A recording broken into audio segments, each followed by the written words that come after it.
سلامتی ہے ان آنکھوں پہ جو ہدایت پہ نظریں جمائے بیٹھی ہیں، سلامتی ان کانوں پہ جو ذکر خیر کے منتظر رہتے ہیں، سلامتی ان قدموں پہ جو ہدایت کی راہ پہ گامزن ہیں۔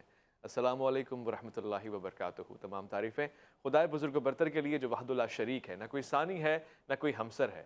درود لا محدود محبوب رب الودود، راحت العاشقین مراد المشتاقین حضرت محمد مصطفیٰ، آپ کی آل پاک، آپ کے جانثار انصار اور اصحاب پر۔ زنمن آپ دیکھ رہے ہیں الف لام میم، میں آپ کا میزبان محمد اویس ربانی تہہ دل سے آپ کو کہتا ہوں خوش آمدید۔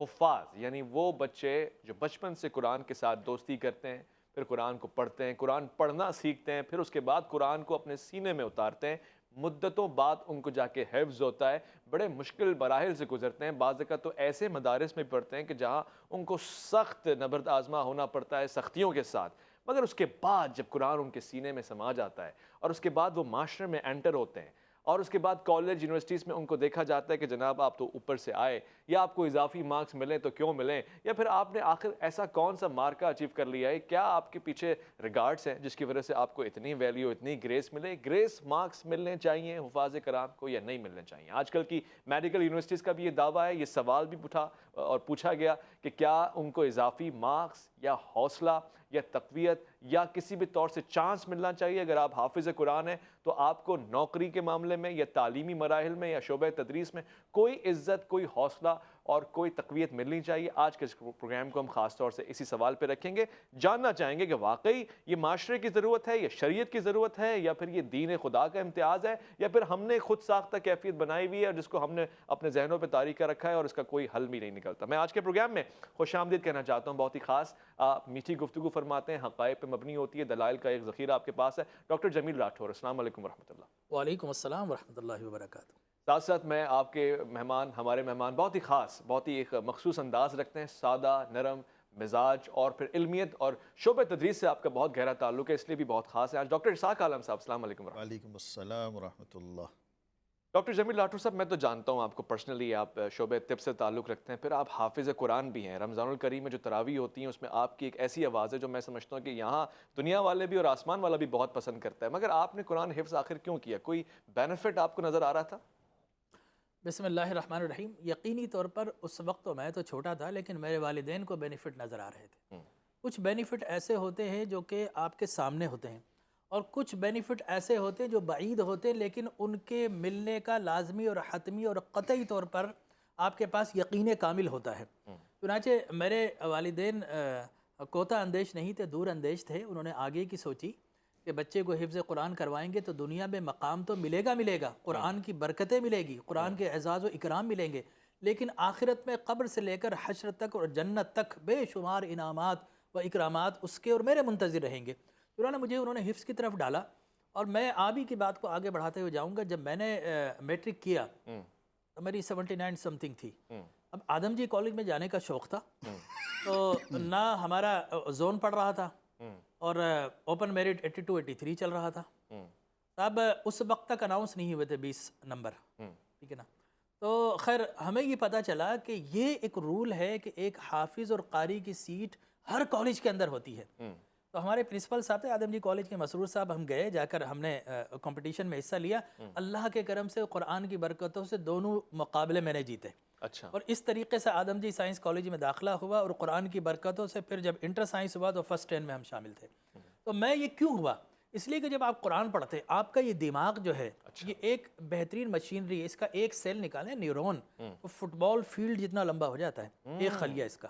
تو اللہ تبارک و تعالیٰ نے یہ سپر ہیومن کمپیوٹر بنا کر بھیجا ہے، لہٰذا اس کے اندر نئے نئے سائنپس بنتے ہیں۔ جب آپ جتنا غور و فکر کرتے ہیں آپ دیکھیں گے جو تفکر و تعقل کرنے والے ہیں وہ ذہنی طور پر عام آدمیوں سے زیادہ ہوتے ہیں۔ جو جتنا پڑھا لکھا ہو اتنا بڑا دانشور انٹلیکچوئل ہوتا ہے۔ کیوں ہوتا ہے؟ اس لیے کہ اس نے اپنے دماغ کو ایکسرسائز کیا ہے۔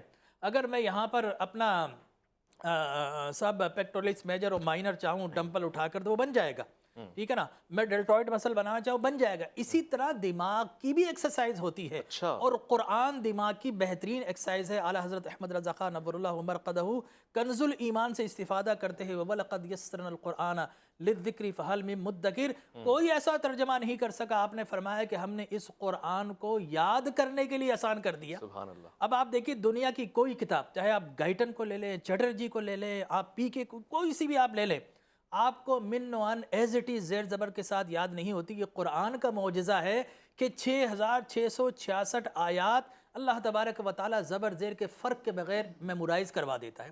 اس نے آسان کر دیا. لیکن ہوتا کیا ہے جب آپ حفظ کرتے ہیں تو آپ کے نئے نئے چینلز بنتے ہیں, نئے نئے سائنس بنتے ہیں, نیورونز ملٹیپلائی ہوتے ہیں. اور میں گارنٹی سے کہتا ہوں کہ اگر کسی کے ملینز میں خلیے تھے دماغ کے اندر, سیلز سے, نیورونز سے, حفظ کرنے کے بعد اب بلینز میں ہو جاتے ہیں. جی. اب حافظ قرآن کو 20 نمبر کا بینیفٹ دینا چاہیے, نہیں دینا چاہیے؟ جی. تو میں سمجھتا ہوں کہ دنیا کون ہوتی ہے روکنے والے کو. اللہ نے خود حافظ قرآن کو ایسے ایسے بینیفٹ عطا کر دیے ہیں کہ انسان حیران و پریشان رہ جاتا ہے. فرمایا کہ من قرأ القرآن وحفظہ ادخلہ اللہ الجنہ, جس نے قرآن کو پڑھا اور یاد کیا اللہ اسے جنت میں داخل کرے گا. اور فرمایا فشفعوا فی عشر من اہل بیتی کلہم قد استوجب النار. ایسے 10 افراد, یہ دیکھیے اللہ تعالیٰ کی طرف سے کس طرح حافظ قرآن کو میڈل, ایوارڈ اور ریوارڈز دیے جا رہے ہیں. اور فرمایا کہ وہ 10 اشخاص جن پر جہنم واجب ہو چکی تھی, اللہ تعالیٰ معاف کرے. حافظ قرآن شفاعت کرے گا, اللہ جہنم کی پرچی پھاڑ کر جنت میں داخل فرما دے گا. بہت خوب, بہت خوب. یہ تو آپ نے مطلب اضافی طور سے ایک انسان کو فائدہ نہیں بلکہ دین تو 10 لوگوں کو فائدہ دے رہا ہے, چونکہ جہنم جن پہ کنفرم ہو گئی ہے, کنفرم جہنمی جو ہو گئے ان کو کنفرم. اور ایک حافظ قرآن اگر کلاس میں جائے گا نا 20 نمبر لے کر, جی, آپ یقین کیجئے پوری کلاس جو ہے قرآن کی خوشبو سے مہک جائے گی. مگر ڈاکٹر صاحب ایسا بھی تو ہوتا ہے نا, اب جو تقاضا کر رہے ہیں کہ یہ ناانصافی ہے, ان کا کہنا ہے اگر ہم نے حفظ نہیں کیا تو ہم نے کوئی غلطی کوتاہی کی ہے, اس کو 20 مارکس اضافی کیوں مل رہے ہیں, اس نے کون سا مارکہ کر لیا؟ بسم اللہ الرحمن الرحیم نحمدہ ونصلی علی رسولہ الکریم اما بعد. ربانی صاحب, حافظ قرآن کو اسکول میں 20 نمبر نہیں ملنے چاہیے, اس کو وہاں ایڈمیشن بھی نہیں ملنا چاہیے, اور اس کو بھیجیں کسی اور ایسی جگہ جہاں صرف قرآن ہی پڑھا جاتا ہو, وہاں کچھ اور نہ ہوتا ہو. یعنی آپ غضب یہ دیکھیں کہ ایک طرف ہمارا دینی جامعات کا اور مدارس کا سسٹم ہے, اور دوسری طرف ہمارا عصری جامعات کا اور علوم کا تعلیمی سسٹم ہے. دینی مزاج رکھنے والے لوگوں, مدارس, اہل علم, مشائخ کے اوپر تو پریشرائز کر کر کے ان کو اس بات پر لا کر کھڑا کر دیے کہ جی آپ اپنے ہاں ان کو ایڈمیشن دیں جو کم از کم میٹرک تو ہوں.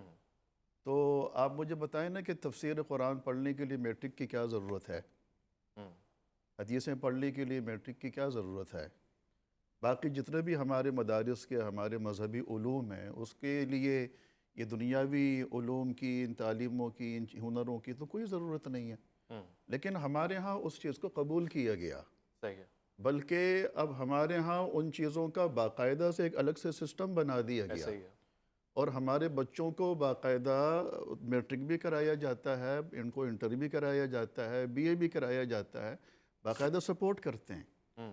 لیکن دوسری طرف آپ کے ہاں اتنی وسعت ظرفی بھی نہیں ہے کہ اگر حافظ قرآن کو 20 نمبر مل رہے ہوں تو اس پر آپ کو تکلیف ہو رہی ہو. تو یہ اتنی زیادتی اور اتنی ناانصافی تو نہیں ہونی چاہیے. حافظ قرآن, ڈاکٹر صاحب نے فرمایا کہ حافظ قرآن بچہ کلاس میں آئے گا تو وہ نور سے وہ کلاس بھر جائے گی. میں کہتا ہوں کہ حافظ قرآن بچے کا اثر پوری سوسائٹی کے اوپر پڑتا ہے. ایک حافظ قرآن بچہ اگر آپ کے علاقے میں آتا ہے, آپ کی سوسائٹی میں آتا ہے, آپ کے گاؤں میں آتا ہے, آپ کے دیہات میں آتا ہے, تو وہ اپنے اثرات چھوڑتا ہے. ڈاکٹر صاحب معذرت کے ساتھ ایک آدھانہ سوال ہے کہ اثرات بعض اوقات منفی بھی سوچتے ہیں. ہم نے جو حفاظ دیکھے ہیں اپنی کلاس میں وہ بڑے شرارتی ہوتے ہیں, ناک میں دم کر دیتے ہیں, اس کی کیا وجہ ہوتی ہے؟ میں آپ کو تجزیہ بتا رہا ہوں. دیکھیں اب وہ بچوں کے اندر ایک شرارتی مزاج ہوتا ہی ہے, اور حافظ قرآن بچوں کو بھی ہم نے ان چیزوں میں ہم نے بھی دیکھا ہے کہ وہ ان چیزوں میں بہت زیادہ وہ ہوتے ہیں. لیکن وہ شرارت کا ہونا وہ کوئی ایسی بات, یہ ان کی عمر کی وجہ سے, عمر کی وجہ سے ہوتا ہے, ایج فیکٹر ہے, اس کو ایسا نہیں لینا چاہیے. میں اپنے گاؤں کا آپ کو حال سناؤں کہ ہمارے ہاں ایک صاحب تھے, اب ان کا انتقال ہو گیا, اللہ غریق رحمت فرمائے. کئی انہوں نے قتل کیے, دیہاتوں کا سسٹم تھا. اللہ پاک نے ان کی ہدایت کے لیے اب دیکھیں کہ ان کے پوتے کو حافظ قرآن بنا دیا. اچھا. اللہ تعالیٰ نے اس حافظ قرآن بچے کے ذریعے سے اس کے دادا کو ہدایت عطا فرمائی. اچھا. اس حافظ قرآن بچے کو اتنا شعور ملا, وہ جب بڑا ہوا تو اس نے اپنے دادا جان کو ایک اس طرح کا پیغام دیا. دادا جان سے کہا کہ دادا جان کتنی عمر ہو گئی ہے, آپ نے مرنا بھی ہے, آپ کی یہ زندگی ہے, اور آپ نے ماضی میں کیا کچھ کیا ہے, اللہ پاک کو آپ کیا منہ دکھائیں گے. اب ظاہر ہے کہ بچوں سے محبت ہوتی ہے، لیکن پوتوں نواسوں سے بچوں کی نسبت تھوڑی سی زیادہ اضافی ہوتی ہے۔ جی دادا جان کے دل میں اللہ پاک نے بات ڈالی اور ایک ایک گاؤں میں جا کر انہوں نے لوگوں سے معافیاں مانگی اچھا، اور پھر ان کا انتقال ہوا۔ اللہ قبول فرمائے۔ یہ میں نے آپ سے عرض کیا نا کہ ڈاکٹر صاحب فرما رہے تھے کہ کلاس میں اثر پڑتا ہے، جی لیکن ہم نے تو ایسے واقعات مشاہدے کیے ہیں کہ پورے گاؤں کے اوپر اثر گاؤں پہ پڑتا ہے، اثرات پڑتے ہیں اور پوری معاشرے پہ ایسے سوسائٹی کے اوپر اثر بالکل پڑتا صحیح ہے۔ فرما رہے تو ہیں آپ کیوں اپنے اسکولوں کو، ٹھیک ہے اپنے کالجز کو یوں بنانا چاہتے ہیں کہ وہاں اللہ کا نام لینے والا نہ ہو؟ ٹھیک ہے، بلکہ ہمارے ہاں تو ایک دیکھیں نا کتنے افسوس کی بات ہے میں ایک مختصر سے وقفہ لے لوں، میں وقفے کے بعد لوٹ کر آؤں گا، افسوس میں آپ کے ساتھ شریک بھی ہو جاؤں گا اور ساتھ ساتھ یہ سوال بھی میں رکھوں گا کہ یہ معاشرہ آخر حفاظ کی اہمیت کو، ان کے فضائل کو سمجھ پا رہا ہے؟ کیونکہ پاکستان کو چند اعزازات حاصل ہیں، ان میں سے یہ ایک اعزاز ہے کہ ہمارے پاس کثرت سے حفاظ ہوتے ہیں۔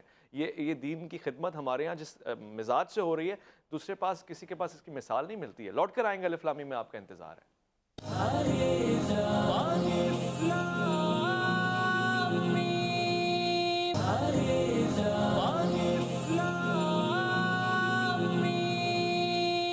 اسلامی میں خوش آمدید۔ حفاظ کی اہمیت کو سمجھنے کی کوشش کر رہے ہیں، اور اگر کوئی کوتاہی ہے تو شاید ہم شعبہ تدریس میں غور کر سکتے ہیں، فکر کر سکتے ہیں، مگر کیا یہ مناسب ہوگا کہ جس کو اللہ تعالیٰ اتنے امتیاز دے رہا ہو، جس کا رتبہ بڑھا رہا ہو، جو معاشرے کو انکریج کر رہا ہو کہ حفظ کرو اس کتاب کو، کیونکہ یہ تو کتاب ہی ایسی ہے جس کا نام ہے زیادہ سے زیادہ، بلکہ سب سے زیادہ پڑھے جانے والی کتاب، مگر ڈاکٹر اسحاق عالم صاحب کسی بات پہ افسوس کر رہے ہیں، وہ کیا بات ہے؟ جی، وہ میں یہ عرض کر رہا تھا کہ دیکھیں کہ کتنے سال ہو گئے اس بات کو کہ باقاعدہ ایک قانون بل پاس ہو گیا ہے کہ آپ کے میٹرک تک بلکہ انٹر تک قرآن کریم نادرہ پڑھایا جائے گا جی اور ترجمے کے ساتھ پڑھایا جائے گا، لیکن آپ بتائیں نا کہ اب تک اس کے اوپر عمل درآمد شروع ہوا نہیں ہوا۔ اور کتنے افسوس کی بات ہے کہ ایک چینل پہ میں تھا، وہاں یہ سوال ہوا کہ جی یہ تو اسکول میں ہونا نہیں چاہیے کیونکہ اسکول میں وضو کا انتظام نہیں ہوتا، اسکول میں بچے جو ہیں نا وہ پھر بغیر وضو کے قرآن کریم کو اٹھائیں گے، یہ تو قرآن کریم کی بے حرمتی ہوگی، بے ادبی ہوگی۔ یعنی بجائے اس کے کہ ہم یہ کوشش کریں کہ وہاں وضو خانہ بنا دیں چھوٹا سا، بجائے اس کے کہ ہم اپنے بچوں کو طہارت کا، وضو کا، ان چیزوں کا طریقہ سکھا کے ان کو وضو کرا کے وہاں بٹھائیں، مزید نور حاصل کریں، مزید برکتیں حاصل کریں، لیکن ہم کہتے ہیں کہ نہیں، چونکہ وہاں وضو کا انتظام نہیں ہے تو لہٰذا وہاں قرآن بھی نہیں پڑھایا جانا چاہیے۔ یعنی قرآن کریم سے اتنی دشمنی بیزاری ہو گئی ہے۔ یقین مانے جملہ یہی ہے، گاڑی میں اگر تلاوت چل رہی ہوتی ہے، ٹی وی پہ اگر تلاوت چل رہی ہوتی ہے، ہم چینل بدل دیتے ہیں کہ جی ہم وہ اصل میں عزت نہیں کر پا رہے، تعظیم نہیں ہو پا رہی، بجائے یہ کہ ہم خود کو بدلیں، ہم چینل اور والیوم کو نیچے کر دیتے ہیں۔ ڈاکٹر جمیل لاٹھر صاحب، اب معاشرہ جس طرف جا رہا ہے، یہ کوئی حل بھی، اس کا سولوشن بھی ہم کو پیش کرنا ہے۔ حفاظ حفظ تو کر لیتے ہیں، لوگ شکایت یہ کرتے ہیں کہ جی حفظ کرنا تو بالکل طوطے کی مانند ہے، یاد کر لیا مگر عمل نظر نہیں آتا۔ جب آپ یاد کر لیتے ہیں قرآن تو آپ کی ذمہ داری بڑھ نہیں جاتی؟ دیکھیں، سب سے پہلے تو میں آپ کا جو شکوہ اس کی طرف آتا ہوں، پھر جواب کی طرف آتا ہوں۔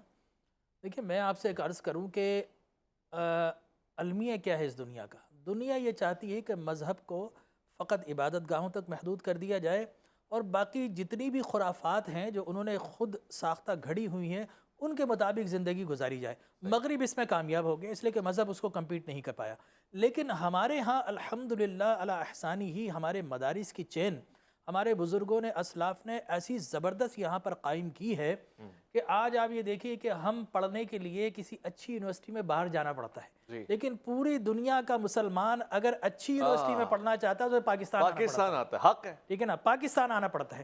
لہٰذا اب دنیا اس نتیجے پہنچی، میں معذرت کے ساتھ ہمارا خانقاہی نظام اس طرح باقی نہیں رہا، لوگ سیاست میں آگے ادھر ادھر چلے گئے، وہ بہت ظاہر کسب کی بات ہے، محنت کی بات ہے، نہیں کر پائی، اور پھر بہت ساری جہاں اولاد نہ ہو سکی، لیکن مدارس کا نظام اتنا مربوط اور اتنا مضبوط ہے کہ آج جب بھی اسلام کے خلاف اگر کوئی پتھر اٹھاتا ہے تو اس کے سامنے مدارس کے لوگ سینہ تان کر کھڑے ہو جاتے ہیں کہ ہم مار کھانے کے لیے تیار ہیں، خدا کے لیے ہمیں مارو، مولوی کو برا کہو، دین کو برا نہ کہو۔ وہ اشفاق احمد نے کہا نا کہ جس کو اگر دین کو برا کہنا ہوتا ہے، دین کو برا نہیں کہہ سکے گا، مار پڑے گی، تو وہ مولوی کو برا کہہ کر اپنی بھڑاس نکالتا۔ ہم کہتے ہیں ہاں ہمیں برا کہو، ہمارے دین کو برا نہ کہو۔ لہٰذا یہ چلن چل پڑا ہے، لبرلزم اتنا آ گیا ہے کہ اب انسانی سمجھتا ہے کہ اس دنیا میں جس کو میں دفنا کر آیا فقط اسی کو مرنا تھا، مجھے نہیں مرنا ہے۔ تو یاد رکھیے کہ یہ لبرلزم، یہ میں کہتا ہوں کہ بہانہ انسانیت ہے، بغض اسلامیت ہے۔ اچھا، لیکن انسانیت کا لبادہ اوڑھ کر کمپٹیشن کے یہ اس کو آپ باہر جائیے، جس مغرب کی فکر لے کر آج آپ فیصلے کر رہے ہیں یا کرنے کی کوشش کر رہے ہیں، اس مغرب میں آپ جائیے، وہاں پر جناب ٹھیک ہے چرچ تو گورنمنٹ نہیں بناتی، لیکن گورنمنٹ نے یہ سہولت دے دی ہے، چرچ ہو، ایون مسجد ہو، امام ہو، کوئی ایسوسی ایشن ہو، کوئی ریلیجس ہو، تو اس کو باقاعدہ اگر والمارٹ میں جائے گا، اس کا کارڈ بنائے وہ اس کو اتنا پیسہ جو ہے جی ایس ٹی معاف ہے، وہ کہاں پر جائے گا، اس کا ٹیکس ایگزمپشن ہے، تو وہاں پر تو ریلیجن کو اتنا زیادہ فوقیت دی گئی ہے، تو آپ مذہب کی یہ بات بھی مان لیں، یہاں پر تو ایف اے ٹی ایف آتا ہے ایک آرڈر، تو ہم سارے جتنے مدارس ہیں ان کے ٹرسٹ کینسل کر دیتے ہیں، ہم کہتے ہیں کہ ٹی وی پر آ کر کہ ایبسلوٹلی ناٹ، لیکن بیہائنڈ دا کیمرہ ایبسلوٹلی یس، ہم لیٹ جاتے ہیں۔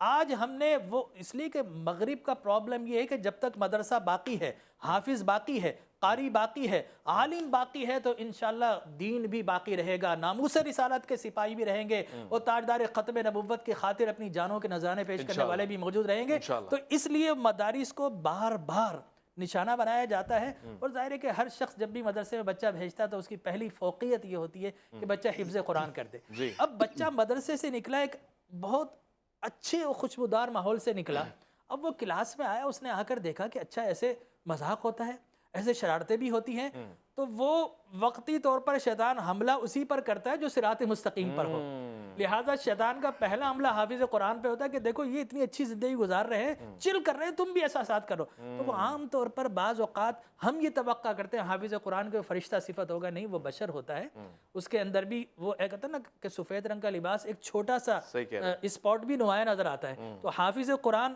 میں نے جب حفظ کیا بچپن میں پڑھنے جاتا تھا، آپ یقین کیجئے مجھے دیکھ کر لوگ سگریٹ چھپا لیا کرتے تھے کہ حافظ صاحب آ رہے ہیں، میں نے کرکٹ کھیلنا شروع کیا، لوگ بولتے ہیں حافظ صاحب آپ کرکٹ کھیل رہے ہیں، ہم تو آپ کے پیچھے تراویح پڑھتے ہیں، تو یہ جو تاثر آ جاتا ہے اس کی وجہ سے ابھرتا ہے کہ حافظ قرآن زیادہ شرارتی ہو، لیکن جو شرارتی ہوتا ہے وہ ذہین بھی ہوتا ہے۔ ڈاکٹر صاحب نے یہ نقطہ اچھا اٹھایا، مولانا اسحاق عالم صاحب، اگر کوئی کرکٹ میں جا رہا ہے تو اگر وہ حافظ قرآن ہے، کرکٹ تو اس کو گریس مارکس نہیں دیتی، کرکٹ تو نہیں کہتی آپ بیٹنگ آرڈر میں اوپر آ جائیں، وہ تو مقابلہ ہی مقابلہ ہوتا ہے، تو پھر پڑھائی میں کیوں؟ دیکھیں یہ تاثر تو بالکل غلط ہے کہ ایک داڑھی ٹوپی والا اور ایک حافظ قرآن، ایک عالم دین اور کرکٹ نہیں کھیل سکتا یا اس قسم کی ایکٹیویٹیز میں وہ حصہ نہیں لے سکتا، وہ بالکل لے سکتا۔ ہم اپنے صحابہ کی تاریخ دیکھتے ہیں، خود رسول نہیں، اصل میں یہ بتانے کی کوشش کر رہا تھا کہ اس چیز کو بھی شرارت سمجھ لیا جاتا ہے، جی شرارت سمجھ لیا جاتا ہے اور اس چیز کو اچھا نہیں محسوس کیا جاتا، اور کوئی مولوی صاحب اگر کسی بازار میں گھوم رہے ہوں تو ان کو بھی یوں دیکھا جاتا ہے کہ یہ مارکیٹ میں کیا کرنے آ گئے، ہاں صحیح کہہ رہے ہیں، تو گویا ان کا تو کوئی عمل اور اگر کسی اچھی گاڑی میں سفر کر لیں تو لوگ کہتے ہیں وہ مولانا صاحب تو دیکھیں لگژری لائف گزار رہے ہیں۔ جی تو اب اس پروگرام کے ذریعے سے اس پبلک کی بھی تھوڑی سی گوشمالی ہونی چاہیے، تھوڑا سا ان کو بھی یہ باتیں سمجھ میں آنی چاہیے کہ ہم ان کو مولوی صاحبان کو بھی انسان سمجھیں، بلکہ میں تو یہ کہتا ہوں کہ اگر کسی داڑھی ٹوپی والے سے، اگر حافظ قرآن بچے سے، یہ بہت اچھی بات ہے کہ ہم ان سے یہ ایکسپیکٹ نہیں کرتے ہیں کہ وہ گالی دیں، وہ جھوٹ بولیں، وہ اس قسم کی نازیبہ حرکت کریں، لیکن اگر ان سے اس قسم کی کوئی چیز سرزد ہو جائے اور وہ اس کے اوپر نادم ہو تو انہیں معاف بھی کر دینا چاہیے۔ اچھا، یعنی اتنا زیادہ ان کو وہ نہیں کرنا چاہیے کہ بالکل ہی ان کے حوصلے ٹوٹ جائیں اور وہ اپنے اس دین سے یا اپنے حفظ قرآن سے ان چیزوں سے بیزار آنا شروع ہو جائیں۔ ڈاکٹر صاحب آپ سے بھی تو شکوہ نا، وہ کہتے ہیں آپ مارتے بہت ہیں پڑھاتے ہوئے، حفظ کرتے ہوئے پٹائی بہت ہوتی ہے مدارس میں، کس طرح سے مارتے ہیں؟ کسی زمانے میں ہوتی تھی، اب تو نہیں ہوتی۔ اچھا، یہ چیزیں وہ دونوں جگہ ہوتی تھی، ہاں اسکولز میں بھی ہوتی تھی، مدارس میں بھی۔ مزے کی بات یہ ہے، اور اس سے زیادہ مزے کی بات یہ ہے کہ اسکول میں جو مار ہوتی تھی اس کی ویڈیوز تو موجود ہیں یوٹیوب پہ اور سوشل میڈیا پہ، مدارس والی ویڈیوز اتنی نہیں ہیں، اچھا اسکول والی زیادہ ہیں۔ وہ ویڈیو بنانے نہیں دیتے؟ ہاں، لیکن یہ تو اسکول والے بھی کہاں بنانے دیتے ہیں، لیکن وہاں بھی ایک مختصر سے وقفہ لے رہا ہوں، لوٹ کر آئیں گے الف لام میم میں حفاظ کرام کی اہمیت کو اور معاشرے میں ان کی ضرورت کو اور کس طرح سے استفادہ کیا جا سکتا ہے، کس طرح سے ان کو لائق بنایا جا سکتا ہے، اس پہ بات ہو رہی ہے، آپ کا انتظار ہے۔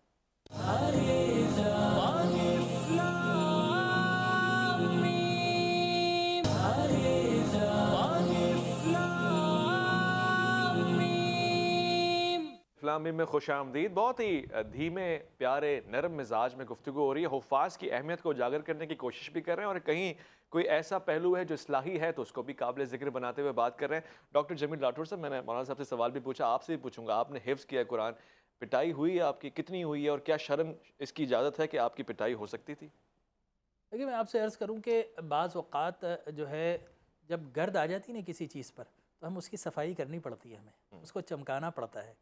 تو وہ پچھلے زمانوں میں یہ ہوتا تھا. اچھا. اور یقین جانیے کہ میرے والد نے الیکشن لڑا 79 میں، وہ جیت گئے. 4-5-6 دن میں گھر پر رہا، واپس گیا تو مجھے وہ اپنی پٹائی یاد ہے. اور اسی پٹائی نے الحمدللہ مجھے ایسا حافظ قرآن بنایا. جب میں نے 83 کے اندر پہلا مصلی پڑھایا تو کراچی کے اندر، کراچی ہائٹس کے اندر کوئی حافظ نہیں ہوتا تھا. ٹھیک ہے نا. مجھے دیکھ کر جب میری جنگ اخبار کے پہلے پیج پہ تصویر آئی، میر خلیل الرحمن صاحب زندہ تھے، انہوں نے چھاپی باقاعدہ، اور اس کے بعد موٹیویشن ہوئی. یقین جانیے میرے اپنے علاقے سے سینکڑوں حفاظ قرآن نے حفظ کرنا شروع کر دیا تھا. اچھا. تو میں یہ سمجھتا ہوں کہ بعض اوقات آپ کو گرد صاف کرنا پڑتی ہے، لیکن اب زمانہ تبدیل ہو گیا. اور میں اپنی ایک اور ایگزامپل دے دوں. آپ کو بتا رہا تھا میں میٹرک میں انجمن اسلامیہ، ہمارے پروفیسر، ہمارے ہیڈ ماسٹر صاحب، تھوڑا میں تاخیر ہو گیا، میں نے جا کر دیکھا 20 آدمی اور مرغے بنے ہوئے، ہاتھ میں ڈنڈا ہے ان کے. تو انہوں نے مجھے دیکھا، اچھا آپ بھی لیٹ ہے، بن جائیے مرغا. ابھی میں کانوں پہ ہاتھ لگا کر جھک ہی رہا تھا، انہوں نے فوراً کہا چلو سب کھڑے ہو جاؤ. ٹھیک ہے نا. سب کھڑے ہو گئے اور مجھے کہا کہ تمہاری وجہ سے چھوڑ رہا ہوں، نہ تم آئندہ دیر سے آنا، نہ میں آئندہ دیر سے آؤں، نہ یہ دیر سے آئیں گے. تو یہ برکتیں آتی ہیں. اور ڈنڈے وہاں پر بھی پڑتے تھے. اور یقین جانیے ان پیلے اسکول سے ڈنڈے کھانے والے جو نکلے ہیں انہوں نے پاکستان کو ترقی پر پہنچایا. یہ ڈنڈے پہ کھڑا کیا پاکستان. اور یہ بیکر اور یہ سٹی اور یہ اسکول لا کر تو ہمارے بچوں کو اسلام سے دور کر رہے ہیں. بالکل صحیح. آپ تعلیم ضرور دیں لیکن وہ تعلیم نہ دیں کہ مذہب باقی نہ رہے، اس لیے کہ قوم مذہب سے ہے، مذہب نہیں تو کچھ بھی نہیں. اقبال کہے گئے. اور دین میں سیاست کے بلے جدا ہو، دین سے زیادہ ہو جاتی ہے چیزیں. ڈاکٹر صاحب اب یہ سوال سے سوال نکلتا ہے اور سکتا ہے پروگرام کا آخری سوال ہو، بہت خاص سوال ہے. رسالت مآب صلی اللہ علیہ وآلہ وسلم ہر زندگی کے عمل میں ہمارے لیے اس پہ حسنا ہے اور معیار ہیں. آپ نے بھی صحابہ کرام کو قرآن حفظ کروایا، سینوں میں اتارا. حضرت عبداللہ بن عباس کی مثال کتنی روشن مثال ہے، مگر آپ کا انداز تو مارنے پیٹنے والا نہیں. کوئی مثال نہیں ملتی کہ مرغا بنایا ہو یا تھپڑ مارا ہو یا کوئی ایسی چیز اٹھائی ہو. پھر وہ طریقہ کیوں نہیں اپنایا جاتا؟ بسم اللہ الرحمن الرحیم. ربانی صاحب، ماحول کا اثر ہوتا ہے. دیکھیں ہمارے ہاں مختلف سسٹم چل رہے ہیں. ہمارے مدارس کا ماحول کچھ ہے، اسکولوں کا ماحول کچھ ہے، جامعات کا ماحول کچھ ہے، اور دور رسالت کا ماحول کچھ اور تھا، خلافت راشدہ کا کچھ اور تھا، بعد والے زمانے کا ماحول کچھ اور تھا.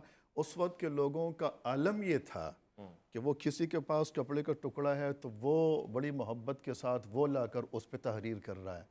کسی کے پاس کوئی سلیٹ ہے، کوئی تختی ہے لکڑی کے بنی ہوئی تو وہ اس کے اوپر قرآن کریم کو نوٹ کر رہا ہے. کسی کے پاس کوئی پتھر ہے تو وہ اس کے اوپر اس کو نوٹ کر رہا ہے. ان کو مارنے کی ضرورت پڑی ہی نہیں.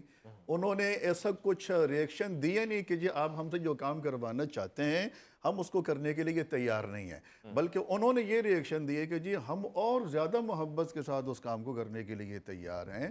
ورنہ آپ دیکھیں نا کہ آج تو بڑے بہترین اوراق میں قرآن کریم لکھا ہوا ہے، لیکن بقول آپ کے کہ بچوں کو مارنا پڑتا ہے. لیکن اس زمانے میں قرآن کریم اوراق پہ نہیں تھا، قرآن کریم پتھروں پہ بھی نہیں تھا، قرآن کریم لکڑیوں پہ بھی نہیں تھا. لیکن اس سے پہلے بہت سے صحابہ کرام، کسی کو 10 آیتیں حفظ تھیں، کسی کو پوری سورت حفظ تھی، کسی کو پورا پارہ حفظ تھا، کسی کو پورا قرآن کریم حفظ تھا. تو یہ ایک چیز تھی. قرآن کریم کی اہمیت کے اوپر جو آپ نے بات فرمائی تھی نا تھوڑی دیر پہلے، اس دور رسالت کے زمانے کا حال دیکھیں کہ نبی کریم صلی اللہ علیہ وسلم نے صحابہ کرام کے مزاج کیا بنایا تھا. کہ ڈاکٹر جمیل راٹھور صاحب کے بیل میں ہوگا کہ بعض وہ صحابہ کہ جن صحابہ نے ایک ہی چیز کے اوپر، یعنی ایک ہی تختی کے اوپر یا ایک ہی کسی ایسی چیز کے جس کے اوپر قرآن کریم لکھا ہوا ہے، جی کھال کے اوپر، اسی کے اوپر کچھ حدیثیں بھی نوٹ کی ہوئی تھی. لیکن نبی کریم صلی اللہ علیہ وسلم نے ان صحابہ کرام کو تنبیہ فرمائی اور ان کو حکم فرمایا کہ حدیثوں کو مٹا دیجئے، قرآن کریم کو رہنے دیجئے. یہ قرآن کریم کی اہمیت کی وجہ تھی کہ اللہ کے رسول نے یہ چاہا کہ اس کو ترجیحی بنیادوں پر مکمل کیا جائے کہ تاکہ یہ چیز ہمارے ہاتھوں سے مس نہ ہو جائے. کسی کو لکھوا رہے ہیں، کسی کو یاد کرا رہے ہیں، اور پوری ایک کمیٹی، پوری ایک ٹیم تشکیل دی ہوئی ہے. جبرائیل امین تشریف لاتے ہیں، جیسے ہی واپس جاتے ہیں اللہ کے رسول اس ٹیم کے کچھ افراد کو دعوت دیتے ہیں. اور پھر نبی کریم صلی اللہ علیہ وسلم کے وصال پردہ فرما لینے کے بعد جناب سیدنا صدیق اکبر رضی اللہ تعالیٰ عنہ کا دور شروع ہوتا ہے اور کئی حفاظ کرام جنگ یمامہ میں شہید ہو جاتے ہیں، تقریباً 700 کی تعداد آتی ہے۔ حضرت عمر بن خطاب رضی اللہ تعالیٰ عنہ کے دل میں اللہ پاک نے بات ڈالی ہے، وہ آ کر اپنی رائے ظاہر کرتے ہیں کہ اے خلیفۃ المسلمین، آپ کو یہ کام کرنا چاہیے کہ قرآن کریم باقاعدہ ایک تدوینی شکل میں آ جائے، ایک مدون شکل میں لوگوں کے پاس آ جائے۔ اگر یہ کام آج ہم نے نہ کیا تو آنے والے وقتوں میں قرآن کریم لوگوں کے ہاتھوں میں نہیں ہوگا، لوگ قرآن کریم کی آیات سے محروم ہو جائیں گے، صورتوں سے محروم ہو جائیں گے۔ اور پھر وہ کام کیا گیا، کیا اس لیے کیا گیا کہ بعد والے لوگ قرآن کریم سے محروم ہو جائیں؟ نہ، اس لیے کیا گیا کہ بعد والے ہر فرد کے گھر میں قرآن کریم موجود ہو۔ ایسی ایسی خوبصورت حدیثیں ہیں، ایسے ایسے خوبصورت واقعات ہیں۔ ایک خاتون کے بارے میں آتا ہے کہ مسجد نبوی سے بالکل قریب ان کا مکان تھا اور ان کو سورہ قاف یاد تھی۔ ان سے کسی نے پوچھا کہ جی آپ کو سورہ قاف کیسے یاد ہو گئی؟ آج تو ہمیں بچوں کو حافظ قرآن بنانے کے اوپر اعتراض ہوتا ہے نا، اس زمانے کی لڑکیوں کو، بچیوں کو اور خواتین کو قرآن پاک یاد ہوتا تھا۔ تو خاتون سے سوال ہوا کہ آپ نے سورہ قاف کیسے یاد کر لی؟ تو کہنے لگی کہ مسجد نبوی کے سامنے میرا گھر تھا اور نبی کریم صلی اللہ علیہ وسلم ہر جمعے والے دن فجر کی نماز میں اکثر سورہ قاف کی تلاوت فرماتے تھے، سنتے سنتے مجھے پوری سورہ قاف یاد ہو گئی۔ ماشاءاللہ، ایسی سماعتوں پہ ہمارا سلام ہے، ایسی سماعتوں کے اوپر ہمارا لاکھوں سلام ہے۔ تو میں یہ کہنا چاہ رہا ہوں کہ اس وقت کی خواتین کے یہ جذبات تھے، مردوں کے یہ جذبات تھے، بچوں کے یہ جذبات تھے، اور غالباً حضرت عثمان رضی اللہ تعالیٰ عنہ تھے اور عبداللہ بن مسعود رضی اللہ تعالیٰ عنہ تھے، انہوں نے اپنی روٹین بنائی ہوئی تھی، 10 آیتیں اللہ کے رسول سے لیتے تھے، اس کو یاد کرتے تھے، اور جب وہ حفظ ہو جاتی تھی پھر مزید کچھ آیات لے لیا کرتے تھے۔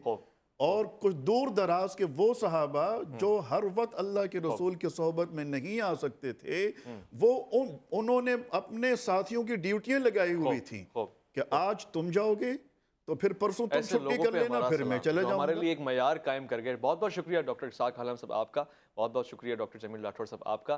خواتین و حضرات، اسی پیغام کے ساتھ کہ جو کتاب ہے بہت ہی قابل احترام ہے، مگر صرف اس لیے نہیں کہ آپ اپنے گھر میں، اپنے کمرے میں اس کو سب سے اونچی جگہ پہ رکھ دیں یا پھر اپنی شادیوں میں رسومات کے تحت اس کو استعمال کریں، بلکہ اس کو سینے میں اترنے دیں، اور جس کے سینے میں ہے کم سے کم احتراماً ہی آپ کوشش یہ کریں کہ اس کا بھی احترام کریں، کہ جس طرح ایک رحل رکھی ہوتی ہے، ہم اس کو کسی بھی طور سے گرا ہوا ٹوٹا ہوا پسند نہیں کرتے، یہ سینہ بھی حافظ کا ویسے ہی ہوتا ہے نا، کہ جس کے اندر قرآن موجود ہوتا ہے۔ اس نیت سے آپ احترام کریں، پروردگار نیتوں کا آپ کو اجر دے گا، حفاظ کرام کو دنیا میں بھی اعزاز بخشیں، اور خاص طور سے جو حفاظ ہیں وہ بھی اس ذمہ داری کا پاس رکھیں۔ اپنا بہت خیال رکھیں، اپنے سے بڑھ کے خیال رکھیں ملک پاکستان کا، اللہ کے فرمان کا۔ اللہ کی امان میں۔